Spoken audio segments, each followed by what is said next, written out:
kepadamu seorang perempuan yang termasuk ahli surga, termasuk penduduk surga.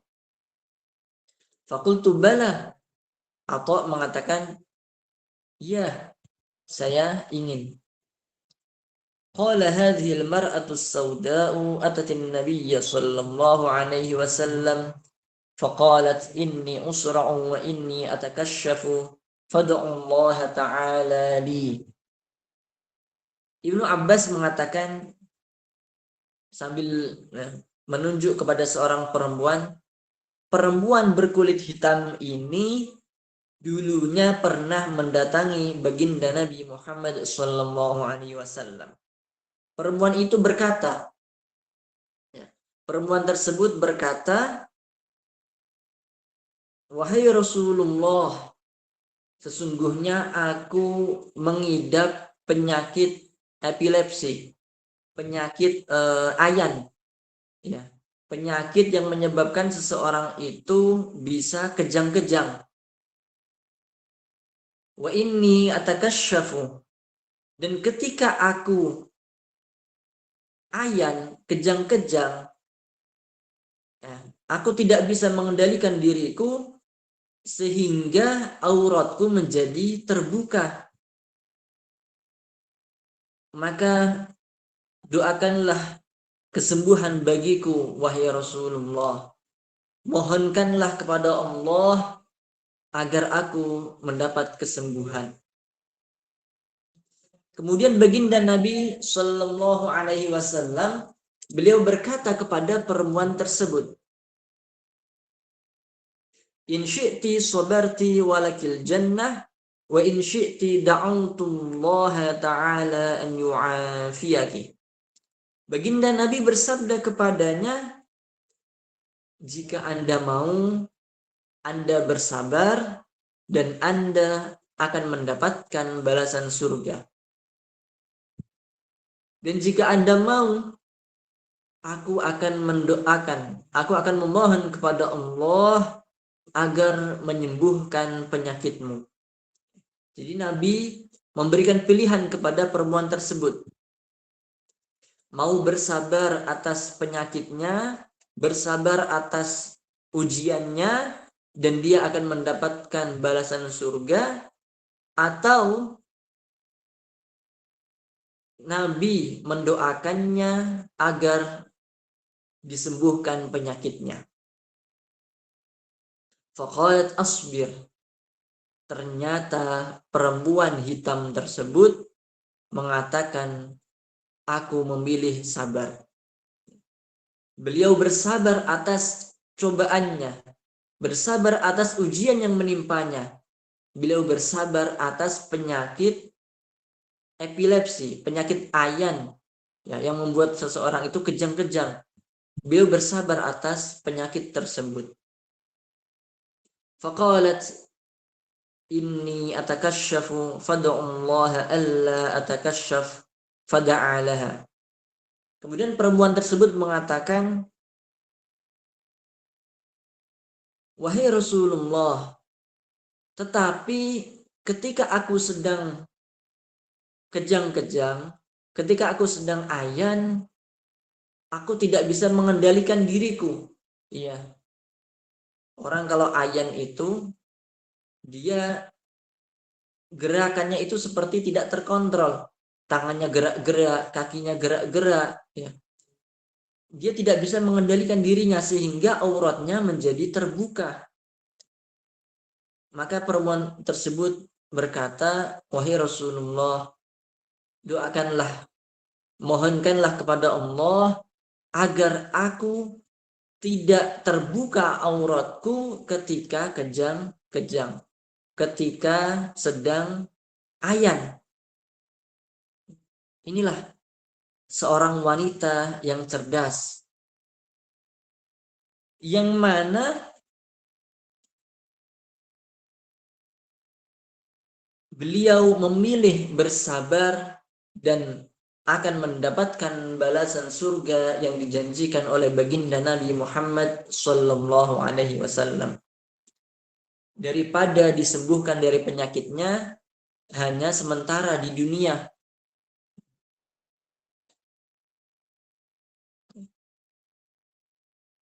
Tetapi dari kisah ini bukan berarti seseorang itu menginginkan, seseorang itu mengharapkan mendapatkan cobaan. Ya. Jadi ketika kita mendapatkan cobaan, ketika kita mendapatkan ujian, baik itu penyakit ataupun ujian lainnya, maka kita harus bersabar atas ujian tersebut. Kita menerima ujian tersebut dengan lapang dada. Tetapi ketika kita tidak mendapatkan ujian tersebut, janganlah kita mengharapkan cobaan tersebut. Ketika kita tidak diberikan penyakit, maka janganlah kita mengharapkan agar mendapatkan ujian penyakit. Karena apa? Karena kita tidak tahu apakah benar nanti kita bisa bersabar atas penyakit tersebut. Apakah kita benar-benar bisa bersabar atas ujian tersebut.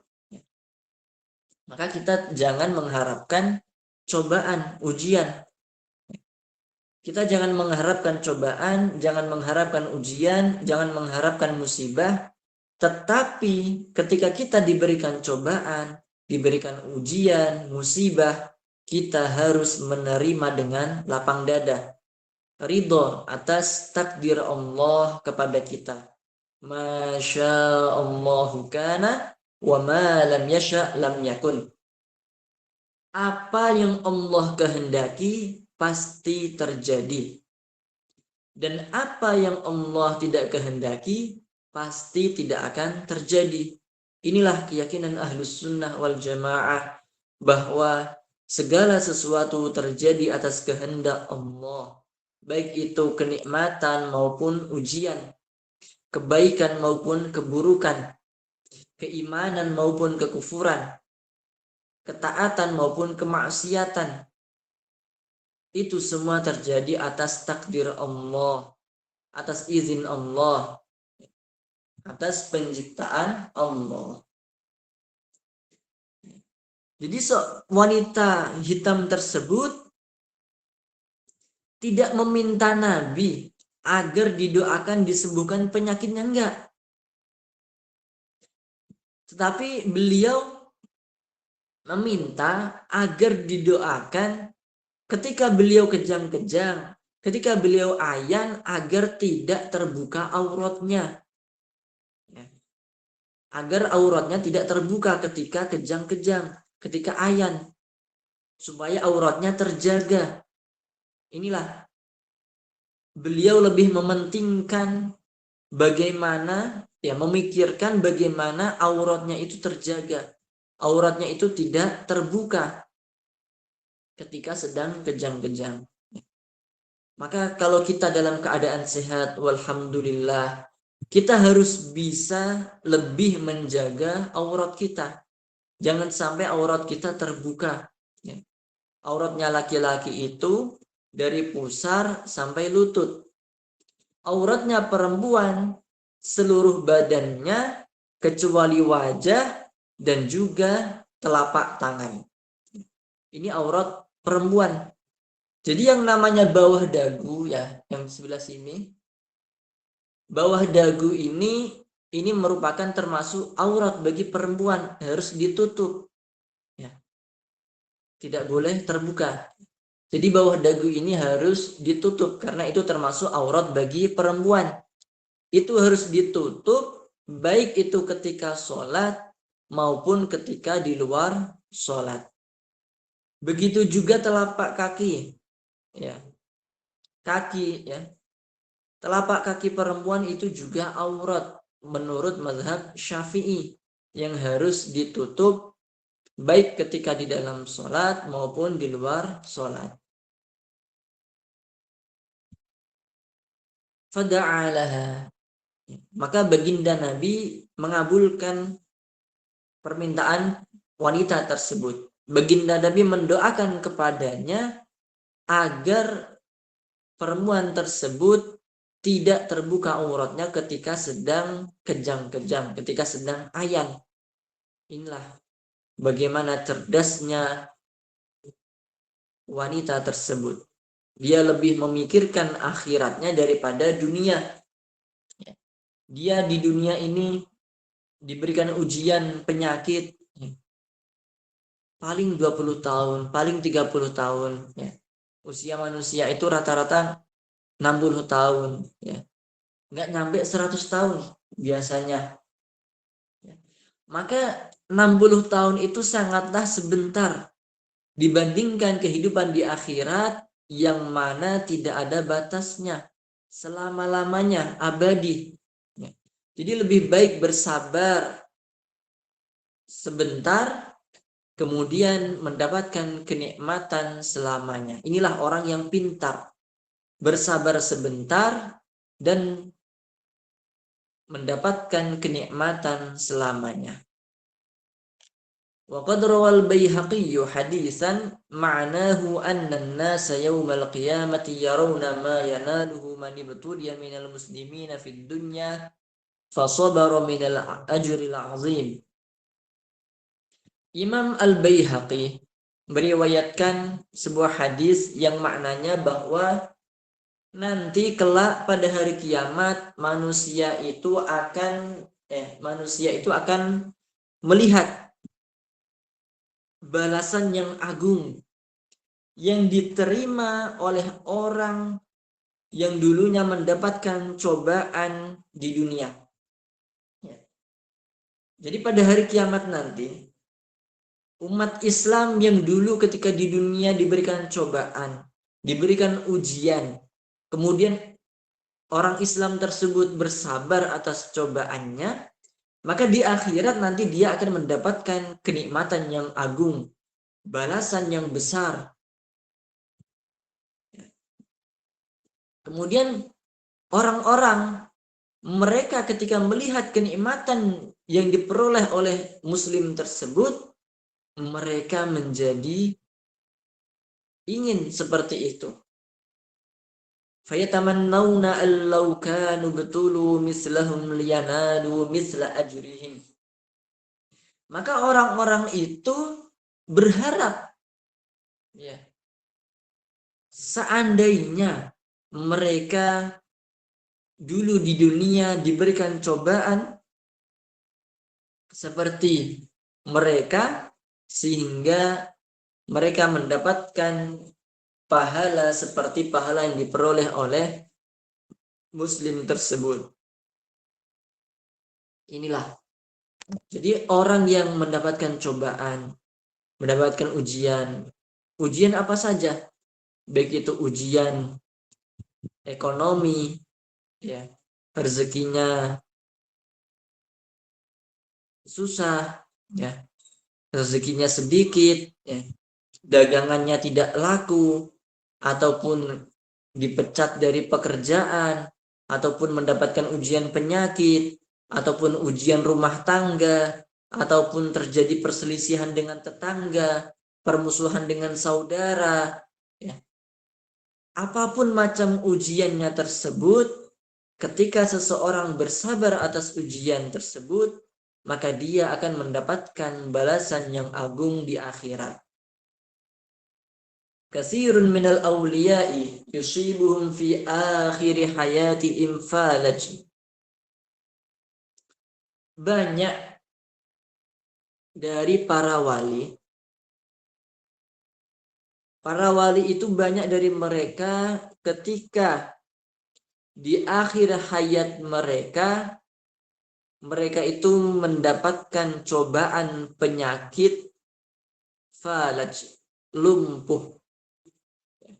Banyak para wali di akhir hidup mereka, di usia senja mereka mendapatkan cobaan penyakit lumpuh. Ahaduhum kana min at-tabi'in min shiddati husni diyanatihi qala lahu Abdullah bin Mas'ud radhiyallahu anhu sahibu Rasulillah sallallahu alaihi wasallam law ra'aka Rasulullah sallallahu alaihi wasallam la ahabbaka.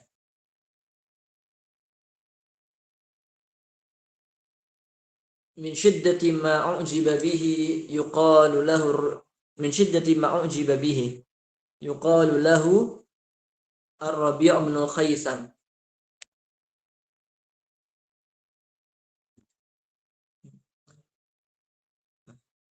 هذا التابعي كان أصابه فالج فيسيل اللعاب من فمه وله من الدرجة في العلم والتقى والزهد حظ كبير.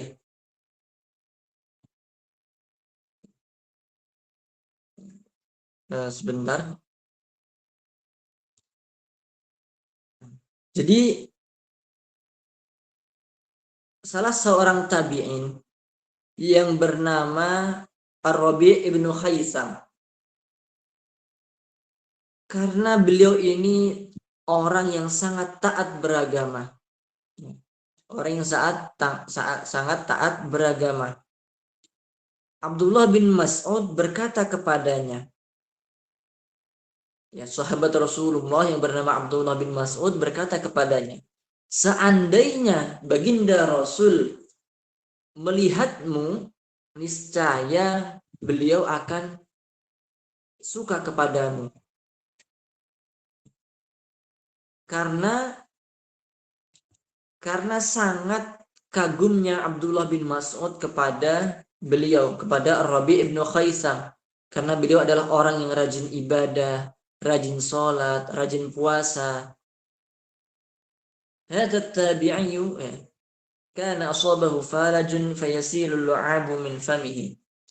Tabi'i ini, jadi ada istilahnya sahabat Nabi. Kalau sahabat Nabi itu orang yang bertemu Nabi, beriman kepada Nabi, dan meninggal dalam keadaan beriman. Adapun at-tabi'in, mereka adalah orang-orang yang tidak bertemu Nabi, tetapi mereka bertemu dengan orang yang bertemu Nabi. Jadi tabi'in itu adalah orang yang bertemu sahabat Nabi. Mereka beriman dan meninggal dalam keadaan beriman. Jadi kalau sahabat Nabi itu bertemu Nabi, kalau tabi'in itu bertemu sahabat Nabi. Ar-Rabi' ibnu Khaisam, Ar-Rabi' ibnu Husain, maaf salah ucap, yang benar Ar-Rabi' ibnu Husain. Beliau dulunya terkena penyakit lumpuh. Terkena penyakit lumpuh sehingga mengalir air liur dari mulutnya. Dan beliau adalah orang yang memiliki derajat yang tinggi di dalam keilmuan dan ketakwaan dan kezuhudan. Jadi beliau adalah orang yang berilmu, ya, faham ilmu agama, pandai ilmu agama. Tidak hanya pandai ilmu agama, beliau juga mengamalkan ilmunya, menjalankan kewajiban dan menjauhi larangan. Beliau adalah orang yang bertakwa. Beliau juga orang yang zuhud. Hatinya tidak bergantung atas dunia. Jadi beliau adalah orang yang berilmu, bertakwa, dan zuhud. Beliau mendapatkan cobaan lumpuh sampai air liur keluar dari mulutnya. Jadi ketika seseorang diberikan cobaan, diberikan penyakit, diberikan musibah, itu bukan tanda keburukan bagi seseorang, tidak. Cobaan, ujian, penyakit, musibah yang menimpa seseorang itu bukan tanda bahwa seseorang itu buruk. Bukan tanda bahwa seseorang itu banyak dosanya. Bukan tanda bahwa orang itu rendah derajatnya. Karena apa? Banyak para wali yang mereka itu berilmu, bertakwa, zuhud, tetapi mereka mendapatkan cobaan penyakit. Dan Bahkan disebutkan dalam hadis, ya, semakin tinggi derajat seseorang, maka ujiannya semakin besar. Jadi kalau kita mendapatkan cobaan, kita mendapatkan penyakit, maka kita hendaknya husnudzon kepada Allah Subhanahu wa taala. Kita berbaik sangka kepada Allah. Ya. Kita menerima ujian tersebut, rela, ridho atas ujian tersebut, bersabar atas ujian tersebut, dan kita berharap dengan ujian tersebut derajat kita ditinggikan. Kita berharap dengan ujian tersebut dosa-dosa kita dihapuskan. Itulah yang dilakukan oleh para wali ketika mereka mendapatkan cobaan. Mereka senang, justru mereka senang ketika mendapatkan cobaan. Karena mereka sangat berharap dengan adanya cobaan tersebut, dosa-dosa mereka diampuni dan derajatnya ditinggikan. Wa kana akharu ba'da Rabi' bin Husain yuqalu lahu Abdul Wahid bin Zaid asabahu falijun fada'a Allah ta'ala an yarfa'ahu anhu bit-taharati was-salah fa'indama yuridu al-wudu'a was-salata yartafi'u anhu thumma ya'udu ilaih. Kemudian diceritakan bahwa orang yang hidup setelah zaman Ar-Rabi' bin Husain, orang yang hidup setelahnya namanya Abdul Wahid ibnu Zaid. Beliau mendapatkan cobaan penyakit lumpuh. Maka beliau berdoa kepada Allah Ta'ala agar diangkat penyakit tersebut untuk bersuci dan sholat. Ya, agar beliau bisa melaksanakan bersuci dan sholat dengan benar secara sah. Fa'indama yuridul wudu'a was-salata yartafi'u anhu. Allah Ta'ala mengabulkan doanya. Ketika beliau ingin wudu dan ingin sholat, penyakit tersebut hilang darinya. Ketika selesai sholat, penyakit tersebut kembali kepadanya. Inilah para wali. Mereka adalah orang-orang yang cerdas. Ya. Mereka tidak berdoa, tidak memohon agar penyakit itu dihilangkan total secara menyeluruh dari tubuhnya. Tetapi berdoa agar penyakit itu hilang ketika beliau ingin mengerjakan ibadah. Agar ketika melaksanakan ibadah, itu ibadahnya sah. Inilah orang yang cerdas dan pintar. Maka hendaknya kita bisa meneladani mereka. Minimal kita bisa bersabar atas ujian kita. Bersabar atas ujian kita. Tidak banyak mengeluh, tidak menentang. Ya, kita ridho atas takdir Allah kepada kita. Meskipun itu berat, meskipun itu susah. Karena semakin besar cobaan, pahalanya juga semakin besar. Semakin berat ujian, pahalanya juga semakin besar. Ya, mungkin itu yang bisa saya sampaikan, kurang lebihnya mohon maaf. Saya kembalikan lagi kepada moderator, silahkan. Baik Ustaz, terima kasih atas materi malam hari ini. Silakan yang ingin bertanya di dalam tema atau jika kurang jelas silakan untuk mengangkat tangan dan buka mic-nya serta beritahu asal daerahnya dari mana.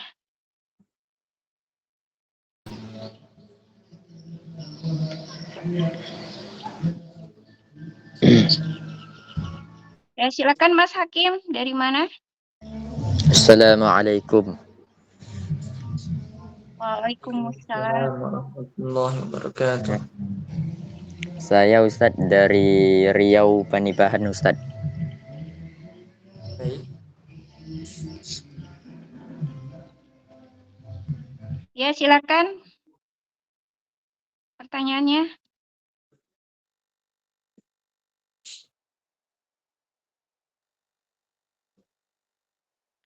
Bagaimana Bang Hakim? Ada yang ingin ditanyakan atau yang kurang jelas? Silakan. Bentar Ustaz. Oke, baik. Untuk yang lain yang ingin bertanya, sabar ya.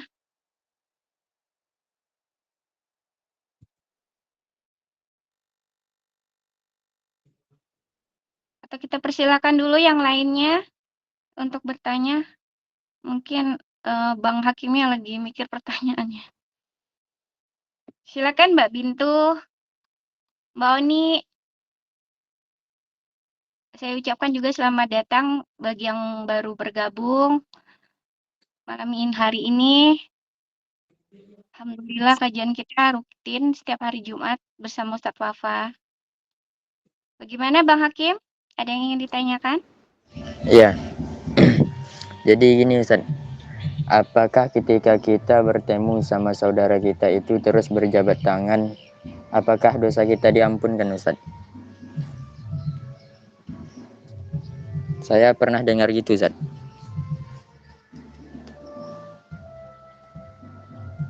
Apakah betul gitu?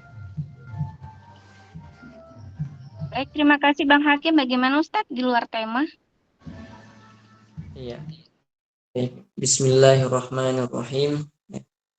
Jadi apakah ketika kita berjabat tangan dengan saudara muslim kita akan luntur atau rontok dosa-dosa kita ya.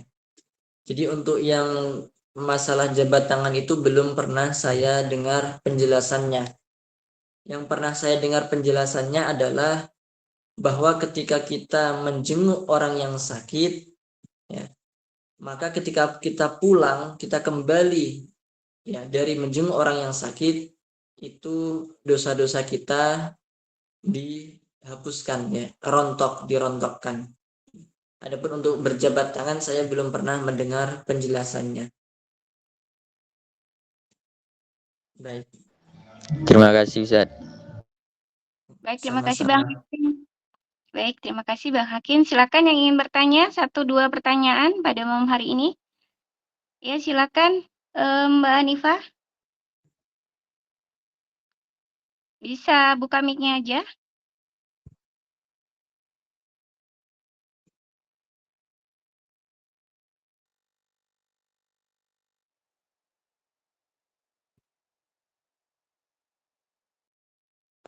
Bagaimana Ustaz pertanyaannya?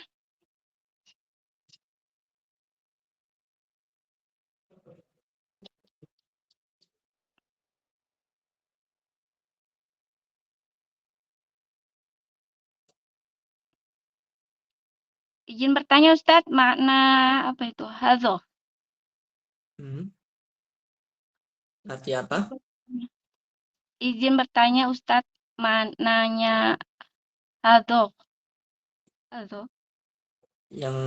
Yang sebelah mana itu? Bagaimana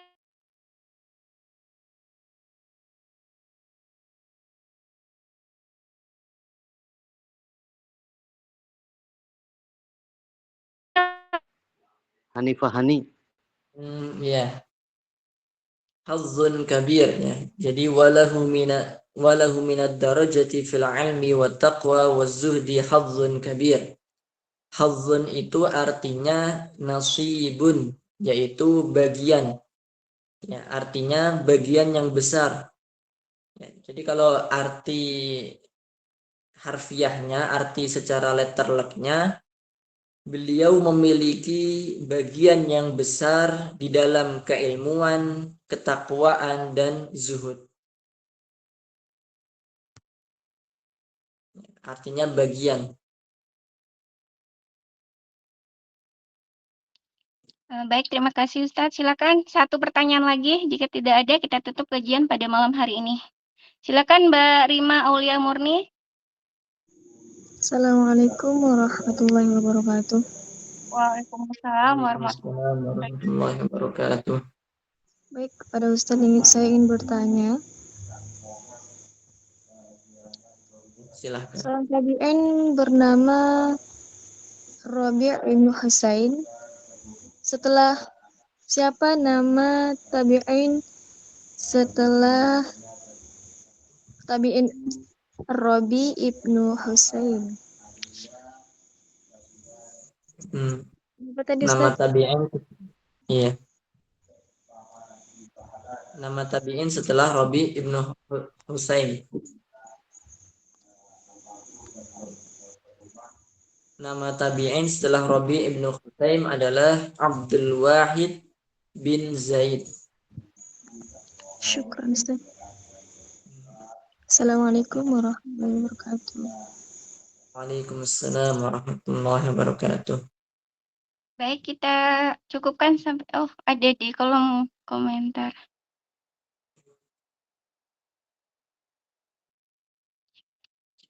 Bagaimana nih Ustadz di luar tema? Oh, ada yang 2 tuh.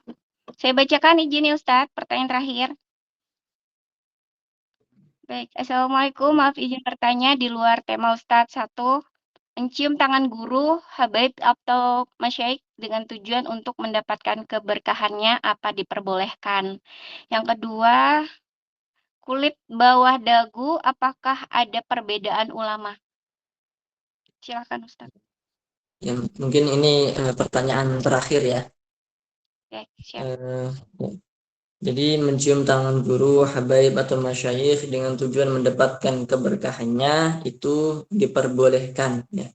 Kita diperbolehkan mencium tangan, kita husnudzon, kita berbaik sangka kepada guru-guru kita bahwa beliau adalah orang yang sholih, orang yang berilmu, orang yang bertakwa, dan kita mengharapkan agar mendapatkan keberkahannya bisa meneladani ya, amal mereka. Kemudian yang kedua, kulit bawah dagu apakah ada perbedaan ulama?